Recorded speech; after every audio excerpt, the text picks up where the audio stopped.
All right. So welcome everyone to this B-WaterSmart training action. And today I will tell you about the tool that I have been working on, which is the short-term water demand forecasting tool. And before we dive deeper into the tool itself, let me tell you where this tool comes from. So the motivation is that, as you know, the weather is becoming more and more extreme. And especially in times of droughts, this means that there's a higher peak load in water demand. And if we don't deal with this, there's a risk of local water shortages. And one thing that we can do to mitigate this is use water demand forecasts to understand where and how large these peak loads occur. And based on that, we can adapt the water distribution to avoid these local water shortages. The problem, however, is that these forecasts often exist only on a very high level. So, for example, for the whole network or for single zones. And those networks are usually so complex that you cannot derive the water consumption from individual households or industrial or agricultural users. So in order to still have forecasts on a lower level, this tool comes into play. And it aims to generate water demand forecasts for the next 24 hours based on smart meter data. And it does so for different spatial resolutions. So you can generate forecasts for households, individual households, or also for groups of households.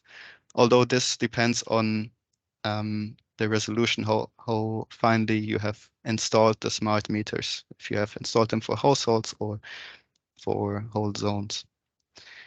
And so this tool produces a better knowledge basis with which you can adapt the water distribution in your system to become more efficient and more sustainable to deal with this more extreme weather. And to make it more concrete, we work together with OOWV within the East Frisia Living Lab. And there, the specific city of Löhne, there we found that since 2018, there was a large increase in peak water consumption during evening hours. But it's not really clear where this increased peak load comes from, who is responsible for that. There are some theories, like people buying pools because of the extreme heat during this year, and people continuing to use their pools in later years, but still it's not fully sound and it's not fully clear who is responsible for the peak load. So during this project, we installed smart meters to identify customer groups that are responsible for this increase in the peak consumption. And this tool goes a step further to forecast the consumption in the future so that we can also adapt the tank level management to become more efficient and sustainable. And some remarks about this scenario of use is that these smart meters were installed a year ago, and they're still collecting data, and the tool has not been fully applied to this use case yet. And also, the original idea of this tool was to not only apply this tool to households that have smart meters installed, but also to those which do not. And this would have been very attractive because then you could have installed a couple of smart meters to learn how your customers behave, and then use these models also on households that don't have smart meters to generate value for those as well, to generate value for the whole network. But unfortunately, that wasn't possible because of a lack of high quality socioeconomic data, and also because we didn't have enough smart meter data for a proper scientific evaluation approach. So instead, this tool only creates forecasts for smart meters. So let's now have a high-level overview of how someone would go about applying this tool. So as you have hopefully understood by now, the first step would be to collect data. So you have to install smart meters for the locations where you want to forecast the water demand or the water flow, depending on what you want to do. And because of the seasonal aspects of water consumption, um, water consumption is higher in summer than in winter, for example, you need to collect data for at least a year for the model to make sense. But since 1 year is not representative of all the years, you would preferably have data for example, 3 years. And besides that, you can optionally also capture additional data that the tool should use for forecasting, which can be anything, but which would usually respond to weather data like temperature or precipitation. So after you have made sure to have a good databases, you would install the tool. And what this means is mostly that you connect your data streams to the tool. And that's mostly just programming work. But you have to make another decision here, which is how you want to use the tool. Do you want someone to sit in front of a screen and use a user interface and create models and forecasts and then do something with it?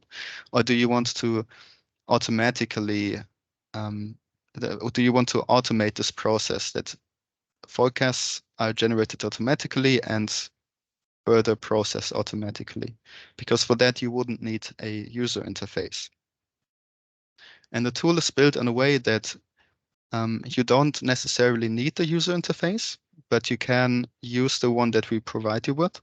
But you can also develop your custom user interface in case you already have an existing platform that you want to integrate the tool in. And so after you have decided how you want to use the tool and you have done the programming work to prepare everything, it's time to generate value, which is just creating forecasts and then processing them.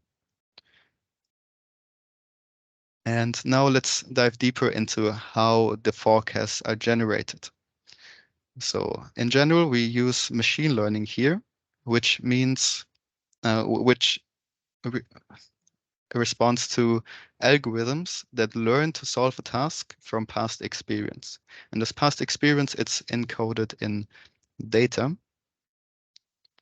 And this tool offers 6 different machine learning algorithms that you can choose from. And you would usually choose based on the available computational resources you have, because some algorithms take more computing power and require GPUs, and others don't. And the second aspect is that machine learning is often an empirical field, so you simply have to try out which algorithm works best for your given data.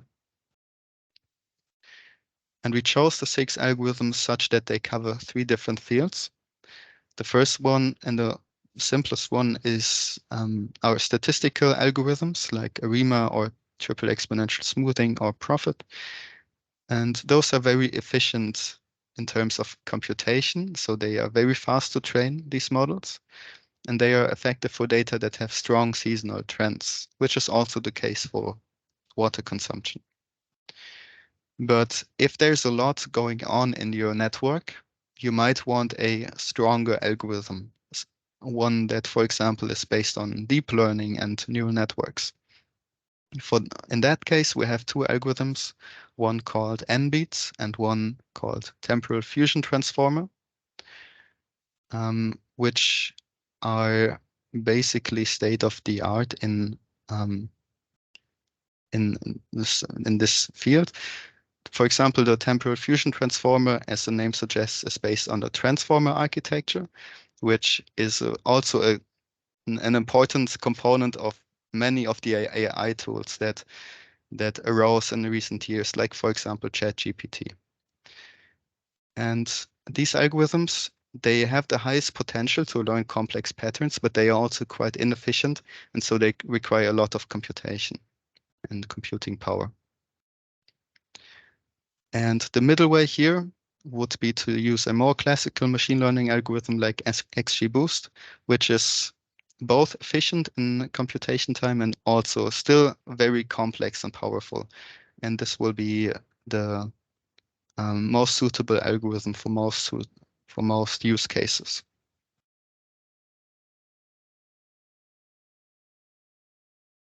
So after you have chosen your algorithm, there are more decisions to make, because every algorithm has hyperparameters that you have to choose before you apply the algorithm, but that affect the end result.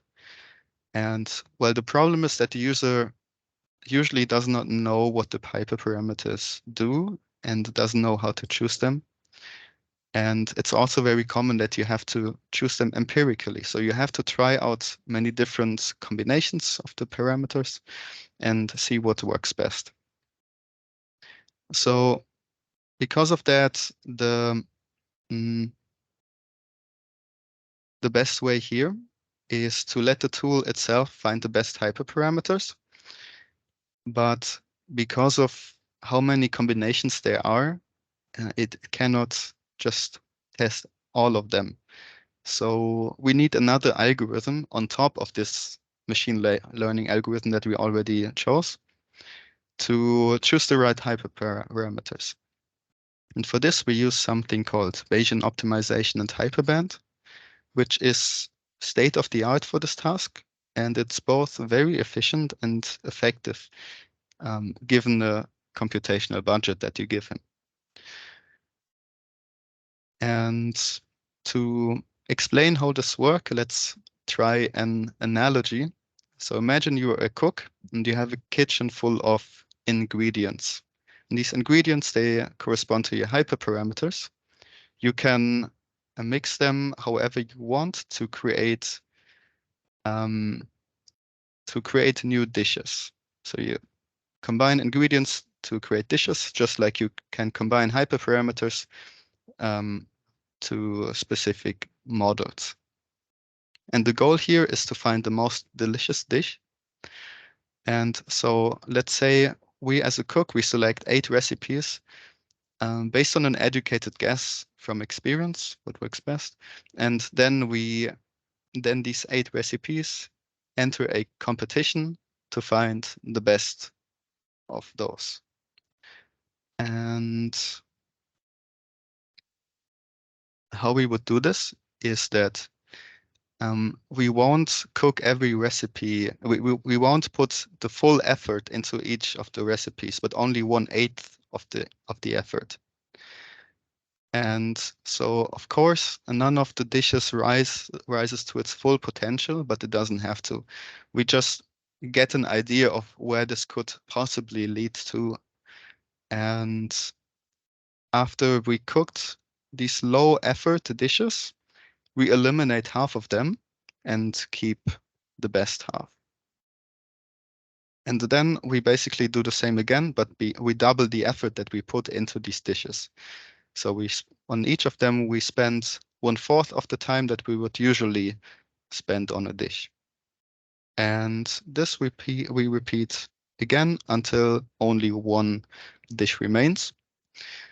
And this approach is very cool when you think about it, as we have spent the time to cook 3 full dishes in total, but we explored 8 different recipes. And so that is quite efficient to find the best recipe. And it's very similar, although not completely equivalent, to how the algorithm works that I refer to, Bayesian optimization and hyperband. What this algorithm does different is that it basically repeats this whole process a couple of times, because during each of these competitions, it learns more about the ingredients and it chooses the 8 candidates better every time.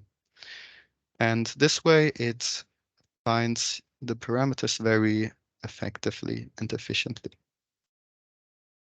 So now we have found a good machine learning algorithm and have chosen good hyperparameters and trained the model.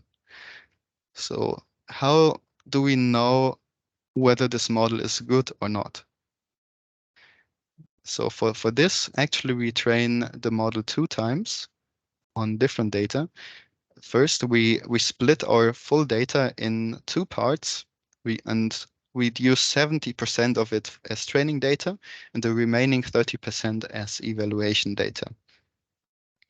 And so on this test data set, we can compute error metrics, but we can also, and this is more useful for a user that is sitting in front of a user interface, we can visualize the actual consumption versus the predicted consumption on historical data.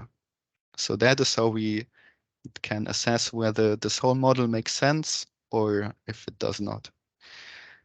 But for the final model, we want to train on the full data set because we want to take advantage of all of the data that we have. So we basically have to train the model 2 times.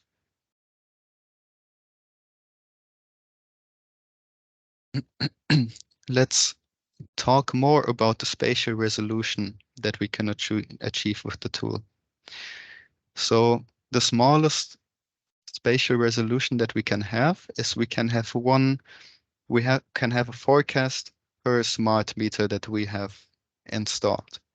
In a smart meter, it can represent a household, it can represent a whole district, or anything that you choose to measure. And then we can aggregate these smart meters to represent larger areas. And this aggregation, we refer to it as virtual meters. So this is illustrated in this picture here. At the bottom, we have our smart meters, the real ones that are installed physically in the real world. And we can aggregate them here to virtual meters. Those are the parent nodes that represent larger areas. And the term virtual meter, it simply tries to reflect the fact that this is not a smart meter that exists in the real world, but it is a conceptual smart meter that we can still treat it as if it was a normal smart meter, but it's imagined, it's virtual. And then we had to make a design decision. So if we have a group of smart meters, how do we create a forecast for them? So one way could have been that we trained a model for every smart meter in this group and then aggregate the forecasts to one single big forecast. But the problem with this is, as you remember, I talked a lot about how computationally demanding training models is. Now imagine you have an area with 100 or maybe thousands of smart meters, and you have to go through this whole process of finding the right algorithm, finding the right hyperparameters and all of that for each of them. And that's simply too computationally demanding. So instead, we decided that to create a forecast for a virtual meter, we first aggregate the data to one time series of water consumption or water flow, and then we just train a single model for them. And let's have a talk about the data, because the only thing really required to run the tool is to have the measurements from smart meters. So the water consumption is the only required data. But you can you can add to this any other data that you think would provide valuable information to create forecasts. So this can be weather data like temperature and precipitation, but it can also be the fact whether a certain local event takes place currently or not, or even dynamic information from industrial or agricultural clients um, who um, who have less of a structured consumption pattern maybe, and so having more information from them could be useful. So this is on you as the user to decide. But there is a simple way to include this data in the tool. And also, as requested by the project lead, this tool is Fireware ready. So Fireware is an open source platform that was developed as part of an EU project, and it defines interoperability standards for developing a smart digital infrastructure. So this is in some sense the backbone for smart cities because it allows allows the different services and organizations to communicate with each other in a standardized way. And this tool is fiber compliant. And what it allows is it can give external organizations, if you want to, access to the generated forecasts. And please note that these external organizations, they cannot themselves train models or create forecasts, but they can only access already created forecasts, which we decided that way for consistency and security reasons. And also that, for example, this external organization cannot block all of your computing power because that's a security risk. So having this Fireware approach here allows others to build services on top of the water demand forecasts that you as a water utility provide.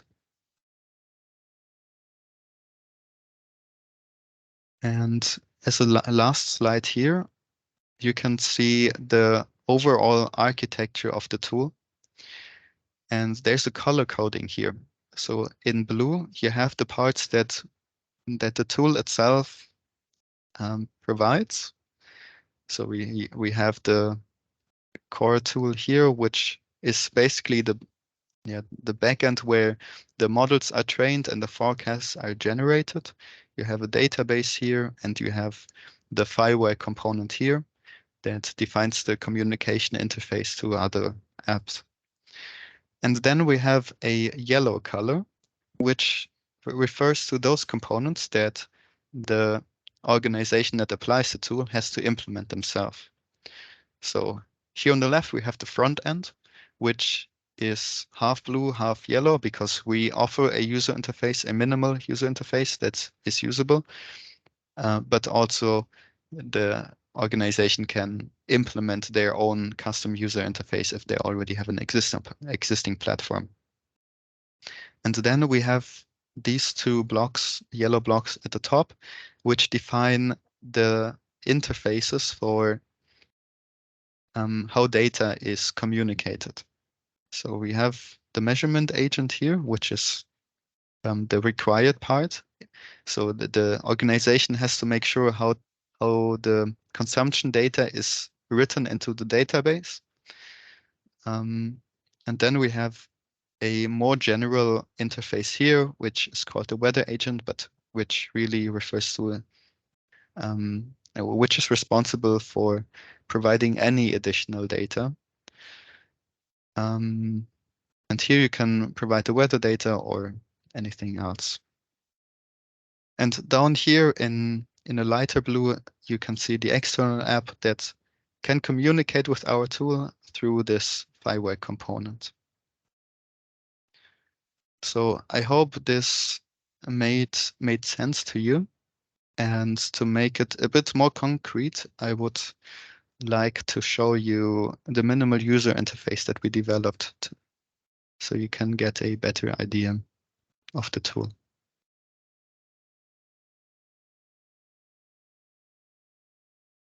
So we have 3 tabs here on the left, and I will go through each of them. So we are in the first tab here, and we can see all of the smart meters that exist. And these here refer to synthetic data that we provide together with the tool so that you can play around with it, even if you don't already have smart meters installed, but you still want to get an idea of how this works. And they represent prototypical households. And we could, here we could combine them into new virtual meters, so groups of smart meters, how we want to, and later on use them in the same way as we would use, for example, a smart meter, a normal one. So after we have defined what we want to create a forecast for, we can go to this model management page where we can select the meter, either one of the smart meters or the virtual meter that we just defined. And you can choose one of those algorithms here that I already talked about. And so now you have the option to either specify all of the hyperparameters that you want to use. But as I said, you usually don't really know what they are or what they do or what values to choose. So this is only if you really have a specific set of hyperparameters in mind that you want to use, or if you feel very confident and optimistic. But usually you would just click here on hyperparameter optimization and just choose the number of configurations you want to test. So if I choose 20, then 20 different combinations of hyperparameter choices would be explored. And finally, I could click on train model to train my model, but to cut this short, I will just show you how it looks like if we already trained a model. So down here we have 4 models. Here, those 2 trained for the family household with either the profit algorithm or the XGBoost algorithm. And we can open up this tab to see the results. So firstly, we have 2 error metrics up here that can be used to compare models, but that are not necessarily meaningful to us right now. To us, it's maybe more meaningful to see how the predictions, the predicted consumption, relates to the actual consumption. And for this specific simulated smart meter, the model seems to do quite a good job. So if we compare this with another algorithm like Profit, then we can compare them and we can already see visually that Profit seems to be lagging behind a bit, or it doesn't look as spot on as XGBoost in this case. And we can also see this reflected in the error metrics, where lower means better and XGBoost seems to have a lower score, roughly half of Profit. So it seems like our model makes sense, so we can go on to the next step and create a forecast for it. So let's choose the XGBoost algorithm that we identified as the best one for this smart meter. And I will go ahead and select a specific date in June because I know that the synthetic data ends in May. And so this would be a day that would roughly follow the data that we have. And so here you can see the generated forecast. And you can see actually 3 different line plots. So in purple, you can see the predicted water demand.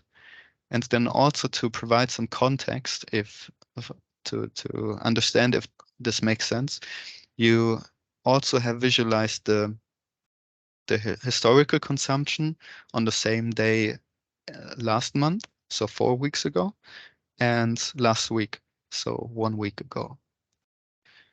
And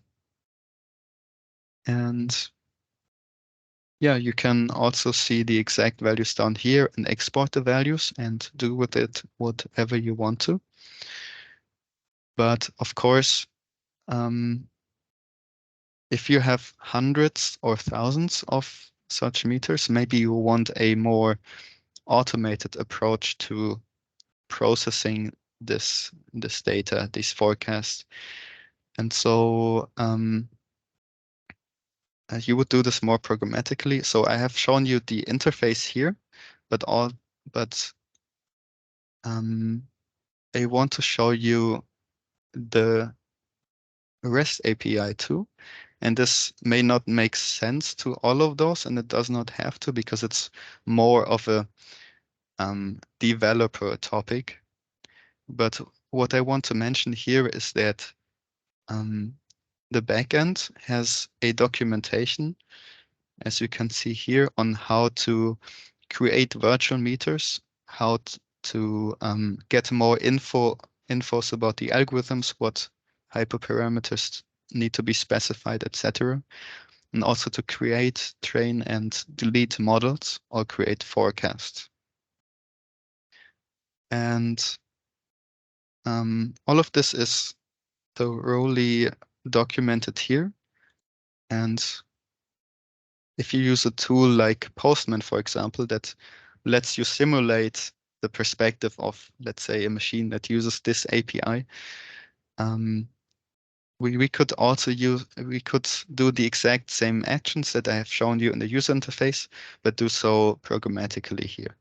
So for example, we could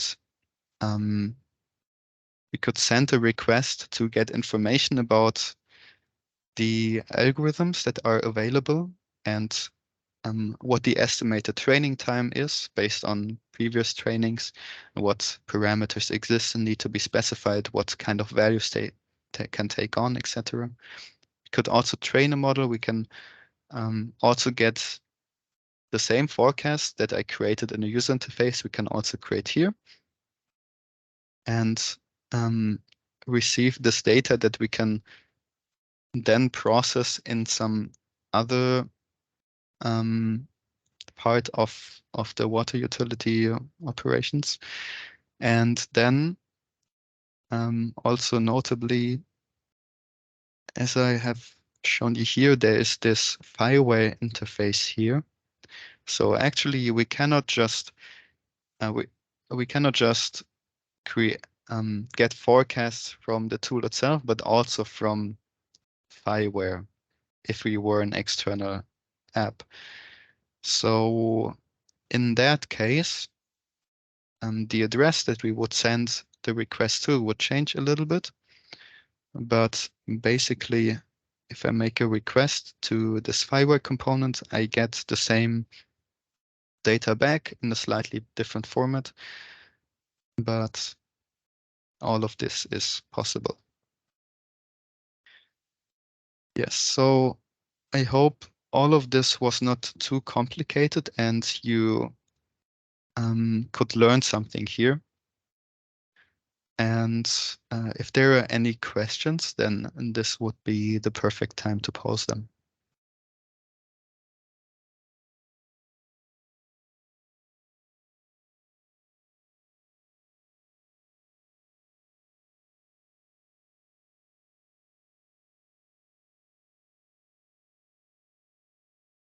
And otherwise, that's already it for this today's training action. And I would kindly ask you to fill out the evaluation form, which will only take a minute or two and will help the project. And this I will post into the chat so you can fill it out right away. Yes, and so thank you very much for coming today and for listening and for your attention. And I hope that you will have a nice and productive further day.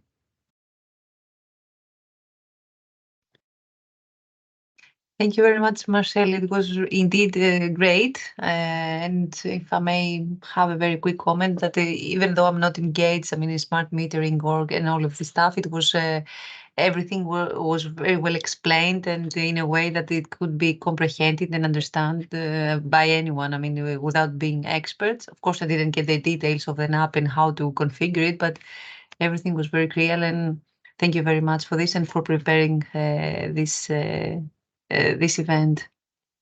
Thank you very much for your feedback. So yeah, have a nice day.